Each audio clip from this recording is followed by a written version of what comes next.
Although widely known for its colourful bikini and bead costumes, Trinidad Carnival also boasts a diverse array of traditional characters, each with unique costumes, dances, and cultural significance. These characters reflect the rich history and cultural influences shaping the Trinidad and Tobago Carnival celebrations. In this episode, we explore one of the most iconic characters depicted during Carnival, the Jab Molassie. This form of devil mask is the oldest and has its origins deeply rooted in the history of the island, tracing back to the enslavement of black Africans who worked on the sugar estates. Also known simply as Jab or Jab, the term Jab Molassie is derived from French and Creole words. Jab is thought to come from the French word diable, meaning devil, and Molassie refers to molasses derived from sugarcane. The Jab character is usually portrayed by individuals wearing tattered costumes, often adorned with mirrors, horns, chains, and other embellishments. The use of mirrors is believed to ward off evil spirits. Fire breathing is also a major part of the devil portrayal. It involves taking a mouthful of kerosene and spitting it into the air over an open flame to create a plume of fire. Traditionally, in some villages, these devil masqueraders would move from house to house entertaining and often frightening residents in a bid to receive gifts, money, and food. Originally, Jab characters were depicted as completely black in colour. Nowadays, Jab bands have expanded to include other colours such as blue, red, yellow, and white devils.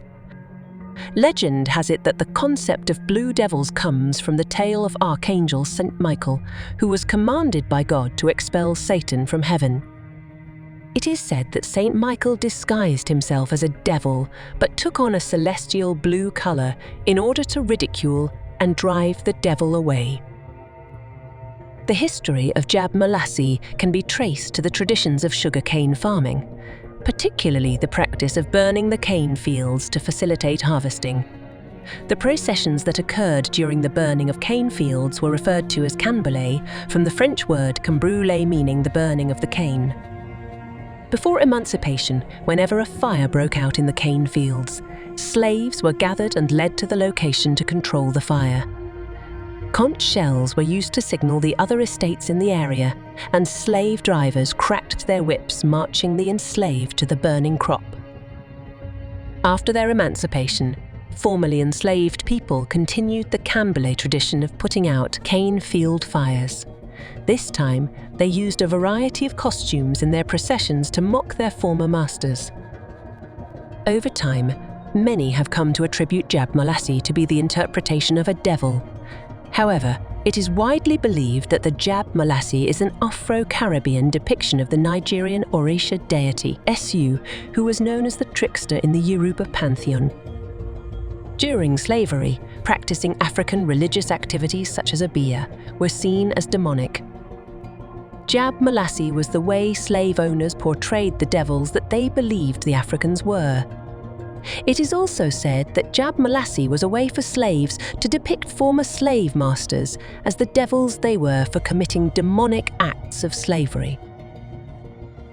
After the Canboulay riots in 1884, which was a rebellion for the freedom to celebrate Carnival, the Canboulay processions were relegated to the wee hours of the night.